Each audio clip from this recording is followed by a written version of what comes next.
intan palsu karena masih belum terlalu keras. Yang keras kalau dinginnya sampai 6000 derajat Celcius. Padahal sinar matahari itu di luarannya 6000 derajat Celcius. Jadi kalau intan itu dia hantam oleh matahari kasih dekat, dia jadi arang kembali.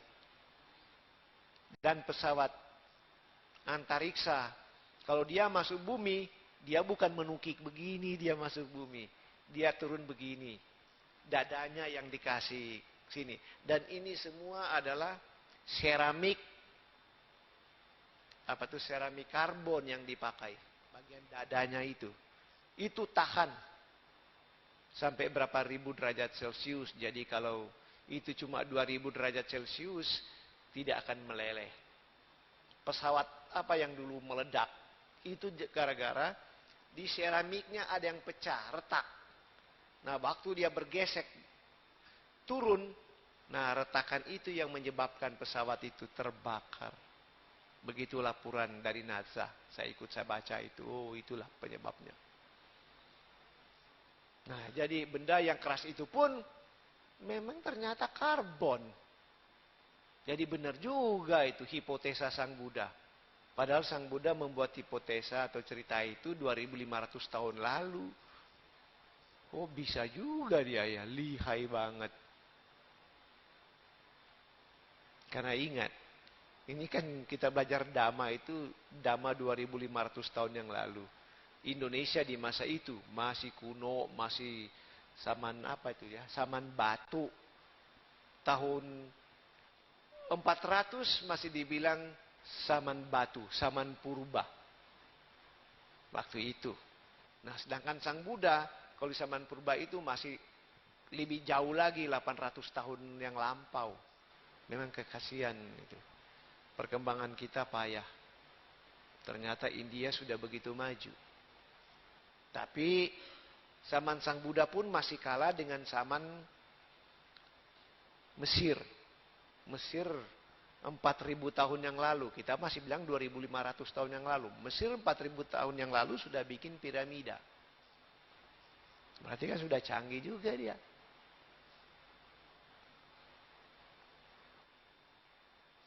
Jadi asal usul manusia itu berasal dari alam abasara. Pas proses bumi ini baru mau menjadi padat.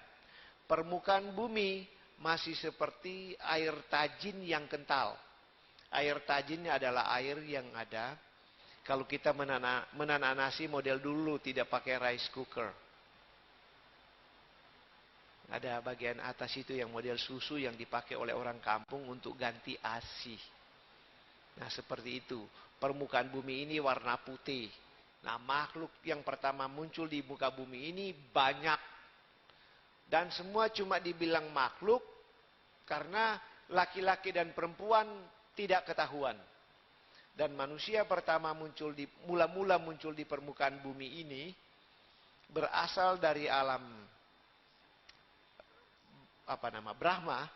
Tubuh mereka pun masih bercahaya-cahaya awalnya itu. Dan semua masih melayang-layang alias terbang. Jadi semua pada waktu itu masih dibilang superhuman being, superhuman. Nah, kalau mau diterjemahkan apa? Superman dengan superwoman. Waktu itu karena terbang semua. Nah, lagi melayang-layang tapi itu sudah manusia, masih melayang-layang dulu. Lihat permukaan bumi itu warna putih, padat begitu, mau coba cek. Apa sih itu? Senggol dengan jari. Lagi melayang itu senggol dengan jari. Kok menarik. Sudah senggol, dikecap. Oh enak ternyata. Makan banyak-banyak.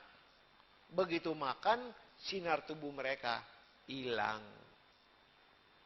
Baru sudah saling lihat. Ada orang situ. Itu begitu modelnya. Tadi cuma seperti cahaya yang melayang-layang semua. Tapi begitu mulai makan, itu yang dibilang keras tadi itu namanya rasa patawi, inti tanah itu maksudnya.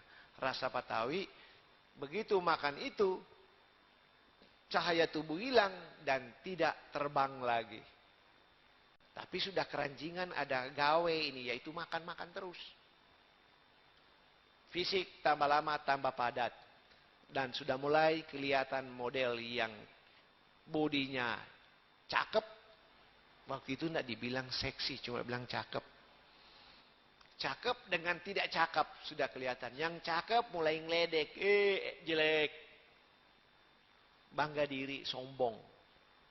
Makan-makan itu terus, lama-lama karena moral manusia ngejek itu dan sombong tambah kuat, rasa Patawi itu hilang, yang warna putih itu hilang. Tapi ini kan sudah berlangsung lama sekali, tidak tahu berapa abad atau berapa juta tahun, tidak ngerti. Sudah itu dari tanah muncul yang disebut Buma Papatiko. Buma Papatiko adalah semacam tumbuhan tapi berbentuk seperti cendawan. Nah itu yang muncul. Nah orang-orang ini lihat. Makan itu. Makan itu fisik sudah tambah. Padat. Nah yang bagus dan yang tak bagus sudah kelihatan bedanya. Yang bagus ngeledek yang jelek. Dan seterusnya dan seterusnya. Masa yang lama. Buma Papatiko hilang yang bentuk cendawan. Muncul yang dibilang Padalata. Tanaman yang menjalar. Makan itu juga. Tambah pada tubuh manusia. Tapi belum kelihatan yang dibilang laki-laki dan perempuan. Belum nampak di situ. Nanti setelah itu Padalata hilang, yang menjalar hilang. Muncul tanaman yang berbuah seperti padi-padian. Tapi buah itu begitu dipetik makan ya enak juga. Tidak usah dimasak. Nah makan yang dibilang sali itu baru jelas manusia itu. Sudah seperti sekarang. Tapi waktu itu belum ada pabrik tekstil. Jadi semua begitu banyak orang begitu. Semua bayi gede. Nah katanya disebutkan karena saling melihat terlalu lama.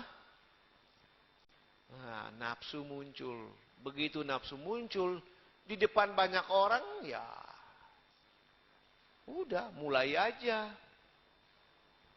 Melakukan hubungan. Yang lain lihat kesel.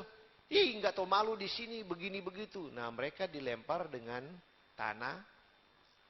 Dengan tapi dia bilang lempar dengan bongkahan tanah. Juga dengan tai sapi. Tapi tadi ceritanya nggak bilang cerita ada sapi. Tapi begitulah yang disebut. Dengan bongkahan tanah dan tai sapi.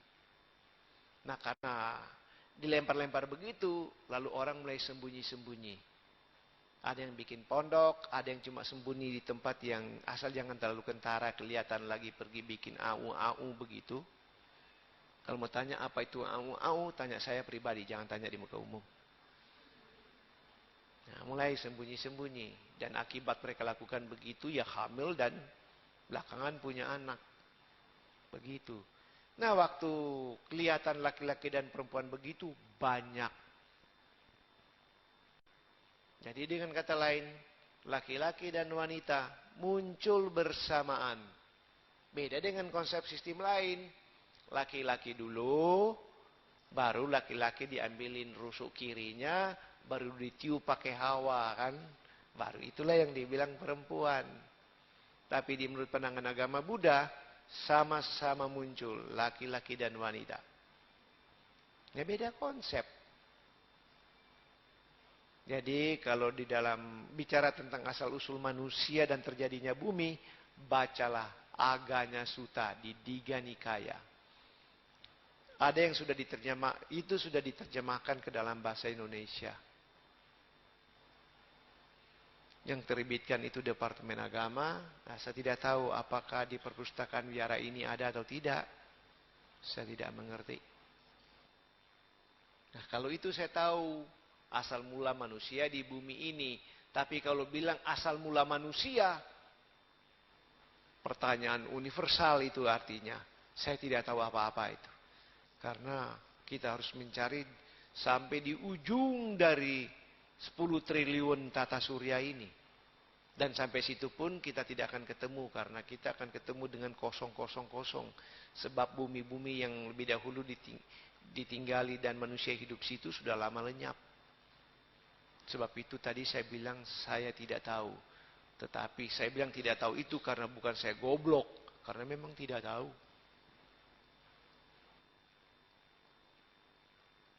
Baik, ada pertanyaan lain, silakan. Kami persilakan pada umat yang ingin bertanya kembali.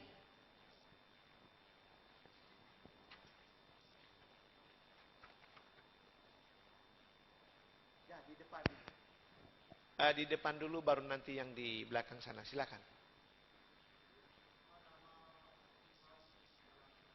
Ini pertanyaan menarik. Apa nama Tuhan di dalam agama Buddha? Tuhan tanpa nama.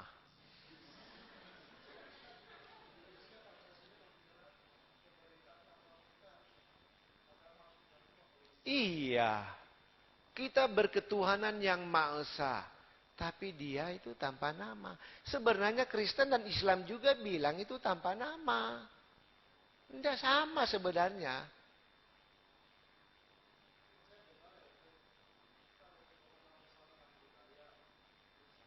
Oh, itu ada, tapi kelompok itu yang gunakan. Enggak, bukan. Pokoknya tanpa nama. Karena kalau kasih nama, kasih batasan. Enggak. Bedakan ya. Nirvana itu adalah lenyapnya semua kekotoran batin. Itulah nirvana. Jadi contoh. Pangeran Siddhartha berusia 35 tahun. Beliau mencapai nibbana atau nirvana. Nah, apakah dia jadi Tuhan? Kalau dia jadi Tuhan, bahaya. Karena begini. Beliau kan lagi makan juga. Tiap hari makan kan? Nanti kalau ada orang tanya, mana Sang Buddha? Ada yang nanti jawab kalau itu yang kita pakai. Tuhan lagi makan. Nah, kan nanti lucu.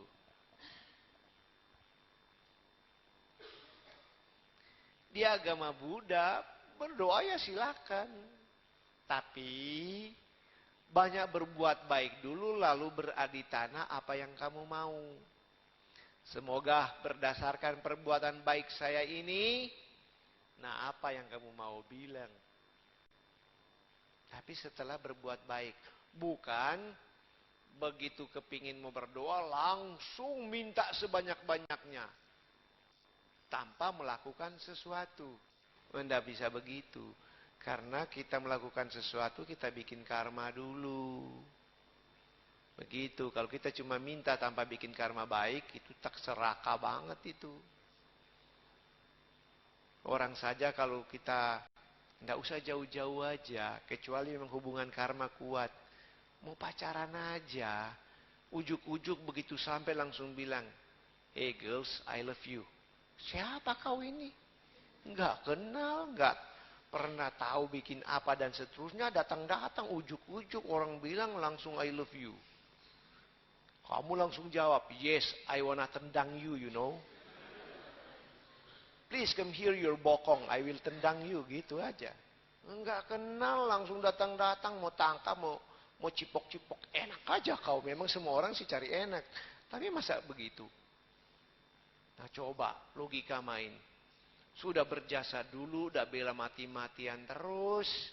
Akhirnya sudah saling ngerti, begitu berdua-duaan di bawa pontoge, langsung baru bilang, "Meme, wah ini, kenapa terlambat kamu ngomong dari dulu kek?" Gitu dong. Ini nggak bilang apa-apa sudah mau tembak. Jadi dalam agama Buddha doa itu ada, tapi berbuat dulu. Setelah menikmati jasa-jasa ini, semoga, begitu kan bahasanya kita. Dalam Metawata kan bilang begitu. Setelah kita bikin jasa-jasa dulu, baru berdoa itu. Kembali tadi, sebutan memang di agama Buddha tidak perlu bikin sebutan. Karena sentral persoalan dalam ajaran agama Buddha, bukan Tuhan yang punya masalah. Yang punya masalah adalah manusia. Ya, itu beda sekali. Kalau di sistem lain, seolah-olah Tuhan segala yang jadi sentral. Kalau di Buddhis tidak. Manusia yang punya masalah. Dia yang jadi sentral. Sebab itu ajaran Sang Buddha kemana? Duka. Nah, bukan Tuhan kan yang duka yang manusia. Anicca, duka, anatta ya manusia, bukan Tuhan. Jadi beda pendekatan. Kalau mereka cerita Tuhan semua dulu.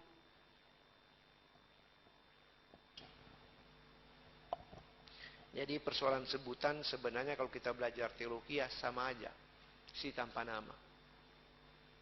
Lalu pertanyaan yang awal-awal itu apa ya? Ya?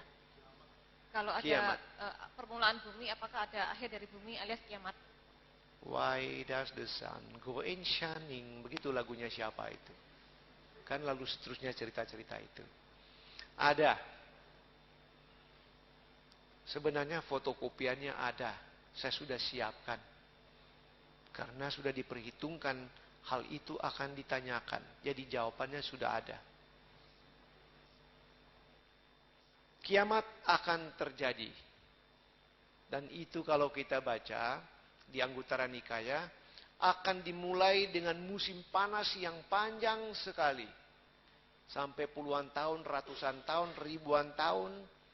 Dan ratusan ribuan tahun tidak ada hujan lagi. Musim kemarau begitu panjang. Lalu begitu masa yang lama muncul matahari kedua. Tambah panas, lebih banyak yang kering. Muncul matahari ketiga, tambah panas lagi. Keempat, kelima, keenam, ketujuh. Meleleh bumi kita ini, hangus. Menguap. Mudah, selesai. Itu yang dibilang kiamat. Tapi, ada tetapinya kita lacak. Kan dibilang kehancuran bumi itu dimulai dengan musim kemarau yang panjang sekali. Kan dibilang kehancuran bumi itu dimulai dengan musim kemarau yang panjang sekali. Padahal sementara ini kita masih dengar suara. Suara apa itu? Hujan. Selama hujan masih muncul, maka tanamkan di batin Anda. Itu artinya kiamat masih jauh. Nggak usah pusing, terlalu masih lama banget. Tunggu musim kemarau panjang banget. Kalau udah hujan ya sudah. Kiamat masih nun jauh di sana. Tapi memang satu waktu bumi ini akan lenyap. Tapi ya masih lama. Berapa lamanya? Masih lama banget. Sebab kita ikuti Cakawati Syanada Sutta. Masih di dalam Diga Nikaya. Disebutkan manusia di muka bumi ini usianya akan berkurang. Menurun terus. Sekarang rata-rata 60-80 tahun. Akan turun itu rata-rata itu. Kalau zaman Sang Buddha 80 dan 100 tahun. Sekarang tinggal 80-60 tahun. Turun nanti rata-rata usia manusia satu waktu. Karena moral bobrok, usia manusia pun berkurang. Tinggal rata-rata 10 tahun. Anak wanita, pas dia berusia rata-rata 5 tahun. Nah kan waktu itu 10 tahun. Kalau anak wanita sudah 5 tahun usianya, sudah siap kawin dan siap punya anak. Padahal umur 5 tahun. Nah selalu saya katakan, pernah ditemukan seorang ibu termuda secara medis. Karena ibu itu melahirkan anak di rumah sakit di Meksiko. Umur ibu itu umur berapa? 8 tahun. Nah kalau ditanya, ibu itu melahirkan berusia 8 tahun, kapankah dia dihamili? Umur berapa? Nah 7 ke 5 berapa jauhnya? Tentu akan ada yang bilang, kok subur banget dia? Gimana bikin dia subur cepet? Gimana caranya? Laki-laki banyak pinter ini. Bikin subur wanita cepat gimana? Kan asalnya kalau bikin subur cepat kan berarti kita rangsang dia cepat kan ya? Kok tahu Bapak tahu? Oh sudah berkeluarga udah ngerti ya. Nah itu. Nah anak ini mungkin cantik. Banyak laki-laki suka pegang-pegang dia. Cepat matang. Coba Anda aja kalau dipegang-pegang terus. Matang cepat loh. Kok tertawa? Mau minta bukti? Nah itulah. Anak 8 tahun sudah melahirkan anak. Nah kalau 7 tahun ke 5. Berapa bedanya itu? Nah. nanti pada masa usia rata-rata 10 tahun, manusia itu brengsek. Saling membunuh jadi pakai hukum rimba. Tapi ada kelompok yang tidak suka hal itu. Mereka menyendiri. Nah, ini orang-orang ini berkelahi, hampir semua mati yang itu. Tapi kelompok yang menyendiri ini, moral mereka baik. Nah, anak mereka yang mulai naik. Usia 20 tahun rata-rata, generasi berikut 40 tahun, 80 tahun, 100 tahun, 200 tahun, 250 tahun, 500 tahun, 1000 tahun. Sampai nanti satu waktu usia manusia panjang lagi. Sampai ratusan ribuan tahun usia manusia nanti. Dan di masa usia yang panjang begitu, wanita matang untuk kawin pada usia 500 tahun. Pada waktu itu. Namun, nanti pada waktu sebelum mencapai ratusan ribuan tahun itu, baru usia rata-rata manusia sekitar 80.000 tahun, Buddha Maitreya muncul. Buddha berikut. Jadi kalau lihat di kurva, kita masih turun, baru naik. Nah ini Buddha Gotama ini masih lama. Nanti sesudah Buddha Maitreya ada banyak Buddha lagi yang lain. Lalu masa tidak ada Buddha. Nanti turun lagi dari puncak yang tinggi, turun lalu masa Buddha lagi. Karena para Buddha hanya muncul pada usia manusia rata-rata 100 tahun sampai 100.000 tahun. Di atas itu dia tidak akan muncul. Di bawah itu tidak akan muncul. Nah itu kan masih lama. Jadi cerita tentang kiamat itu pasti terjadi. Tapi nun jauh di sana. Jadi tidak usah dipusingin. Jadi jangan cepat-cepat minta kawin. Karena kalau bilang besok tahun depan mau kiamat. Nah boleh tuntut. Kalau tahun depan tahun 2009 mau kiamat. Bulan Januari tanggal 1 lagi. Nah berarti kan ini tinggal 8 bulan, berapa? 7 bulan lebih. Mama, papa, saya mau kawin cepet. Kenapa? Tinggal 7 bulan, gak rasa apa-apa mah di dunia kalau gitu. Kalau mama papa kan sudah pengalaman, buktinya kan aku ada. Nah saya mau perlihatkan mama papa punya cucu, tapi mungkin tidak sempat lahir, udah kiamat mah. Jadi kiamat akan jadi, tapi masih lama. Lanjut, ada yang lain? Atau berlanjut saja pertanyaannya? Ini ada pertanyaan titipan lagi, Romo. Ya. Setahu saya, jumlah perempuan lebih banyak daripada pria. Apa memang ini ada hubungannya dengan karma? Apapun yang terjadi memang berhubungan dengan karma. Tapi apa pernyataan itu benar? Statistik mana yang mengatakan itu? Memang di tahun 80-an saya pernah lihat statistik penduduk kota Bandung. Di situ perempuan lebih banyak tapi tidak sampai 1% perbandingannya dengan laki-laki. Yang jelas saya tahu sekarang ini Jerman maupun Perancis kekurangan wanita. Laki-laki yang lebih banyak.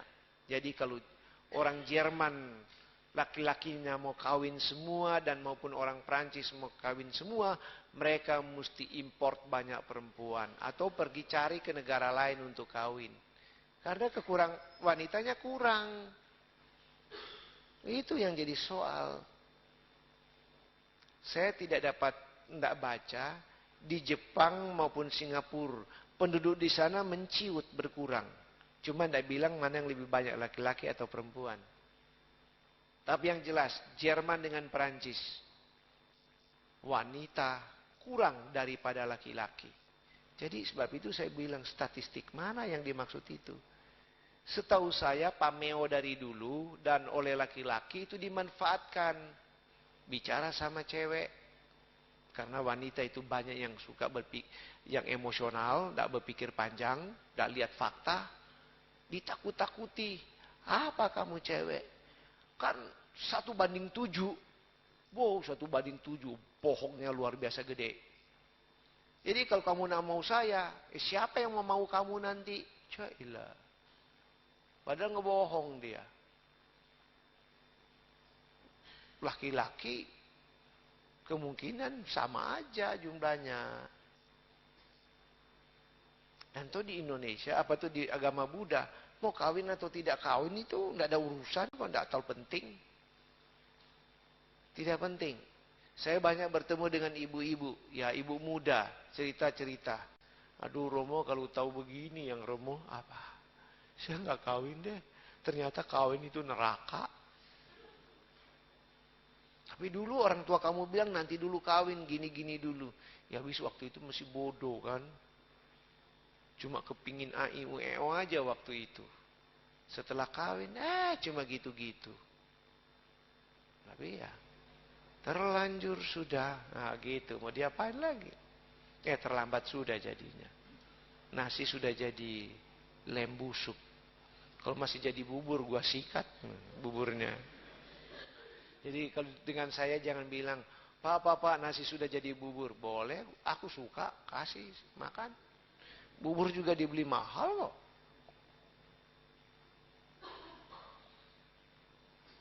Lanjut, mana yang mau bertanya? Silakan. Romo, mungkin kita bisa akhiri sesi tanya jawab ini di sini, mungkin bisa dilanjutkan besok. Saya nggak mau berhenti, kenapa? Bingung juga panitia.